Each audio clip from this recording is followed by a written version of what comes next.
Hello friends, welcome to Maitri's world. Good morning. ఇప్పుడు గోరువెచ్చని నీటితో ఈరోజు డే మొదలవుతుంది. తర్వాత బ్రేక్ఫాస్ట్గా ఊతప్పం చేస్తున్నాను. ముందు రోజు దోశపిండి చేసి పెట్టుకున్నాను. ఆ దోశపిండి 2 గరిటెలుగా వేసుకొని మీడియం సైజులో ఊతప్పం వేస్తున్నాను. తర్వాత ఒక టీ స్పూన్ ఆయిల్ వేసుకోవాలి. ఆయిల్ వేసుకున్న తర్వాత నేను ముందుగా తరిగి పెట్టుకున్నటువంటి క్యారెట్ తురుమును వేసుకుంటున్నాను. తర్వాత సన్నగా తరిగిన ఉల్లిపాయ ముక్కలు, పచ్చిమిర్చి ముక్కలు కూడా వేసుకోవాలి. తర్వాత నేను పప్పుల పొడిని కూడా కొంచెం వేస్తున్నాను. కొద్దిగా పప్పుల పొడి వేసుకొని నేను ఇంతకుముందు చూపించాను ఇది. అలాగే ఆ పప్పుల పొడిని మనకు కావాల్సినంతగా వేసుకొని మిగతావన్నీ కూడా వేసుకోవాలి. ఇలా వేసుకుంటే అంటే ఊరికాయ ప్లెయిన్ దోశ తినడం కంటే కొంచెం వెజిటబుల్స్ యాడ్ చేసుకుంటే బాగుంటుంది కాబట్టి నేను ఇలా క్యారెట్ని, ఆనియన్ని, పచ్చిమిర్చి కూడా వేసుకొని చిన్న ఊతప్పం వేసుకుంటున్నాను. కొంచెం మూత పెట్టుకొని ఉడికించుకోవాలి. ఎందుకంటే ఇవన్నీ పచ్చిగా ఉంటాయి కాబట్టి ఒక్క నిమిషం మూత పెట్టుకొని తీసి దీన్ని కాల్చుకోవాలి. చాలా బాగా కాలుతుంది, చాలా టేస్టీగా కూడా ఉంటుంది. దీనికి మన ఇష్టం, ఇలాగైనా తినొచ్చు, లేదంటే పల్లి చట్నీతో కానీ, కొబ్బరి చట్నీతో కానీ, టమాటా పచ్చడితో కానీ మన ఇష్టం. ఏ రకమైన పచ్చడి అయినా తిన్నా చాలా టేస్టీగా ఉంటుంది. నేను దీనికి టమాటా కొబ్బరి పచ్చడి చేశాను, చాలా టేస్టీగా ఉంది. ఇది మరి ఒకసారి మీకు ఈ రెసిపీ షేర్ చేస్తాను. ఆల్రెడీ ఇది పోస్ట్ చేయడం జరిగింది, అయినా మరి ఒకసారి మళ్ళీ డీటెయిల్గా పోస్ట్ చేస్తాను. ఇది చాలా టేస్టీగా కూడా ఉంది, నాకు బాగా నచ్చింది ఇది. తర్వాత వంటకం మీద చూద్దాం రండి. నేను ఇంతకుముందే నిమ్మకాయలను కట్ చేసుకొని రసం తీసుకొని పెట్టుకున్నాను. ఒక వారం రోజుల తర్వాత వీటిని మళ్ళీ కొంచెం పచ్చడిగా పెడుతున్నాను. అందులోకి కారం పొడి, జీలకర్ర, మెంతుల, ఆవాల పొడి వేసుకున్నాను. ఇది బాగా కలుపుకొని, నిమ్మకాయలో ఉప్పు ఉంది కాబట్టి నేను ఉప్పు వేయట్లేదు, ఆల్రెడీ నిమ్మరసంలో ఉప్పు కలిపి పెట్టాను కాబట్టి వేయట్లేదు. తర్వాత కొంచెం నువ్వుల పొడి వేస్తున్నాను. ఒక పెద్ద స్పూన్తో 2 స్పూన్ల నువ్వుల పొడి వేసుకున్నాను. ఎందుకంటే బాగా లూజ్గా ఉంటుంది, కొంచెం థిక్నెస్ రావడం కోసం వేసుకున్నాను. చాలా కమ్మగా కూడా ఉంది, కారంగా ఉండదు కాబట్టి. తర్వాత దీనికి పోపు వేస్తున్నాను.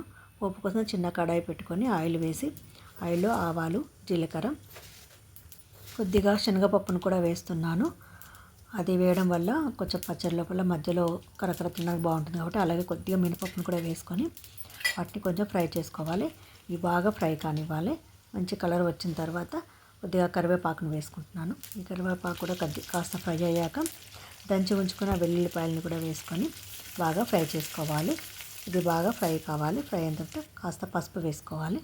వేసుకొని ఇంకాస్త వేగిన తర్వాత స్టవ్ ఆఫ్ చేసుకొని ఈ పోపును మనము ఈ నిమ్మరసం లోపల వేసుకోవాలి.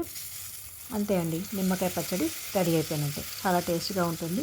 కొద్దిగా పెట్టుకుంటే చాలా బాగుంటుంది కాబట్టి మనం ఇలా స్టోర్ చేసుకోకుండా అప్పుడప్పుడు కొద్దిగా చేసుకుంటే ఇన్స్టెంట్గా చాలా బాగుంటుంది.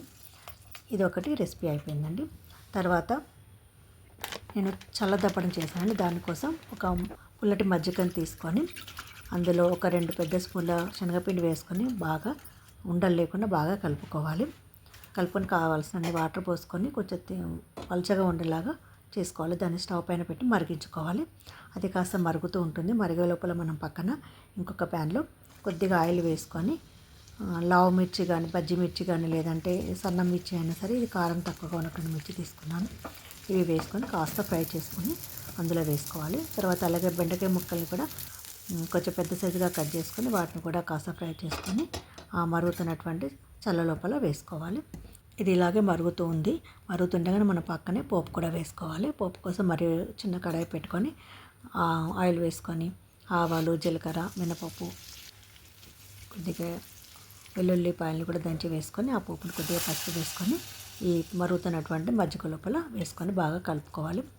ఇంకా ఇందులోని మనము బచ్చలకు కూడా వేసుకోవాలి. నేను బాగా కడిగి శుభ్రం చేసి పెట్టుకున్నాను, దాన్ని కూడా వేస్తాను. ఇప్పుడు కొద్దిగా ఆవాల పొడి కూడా వేసుకోవాలి.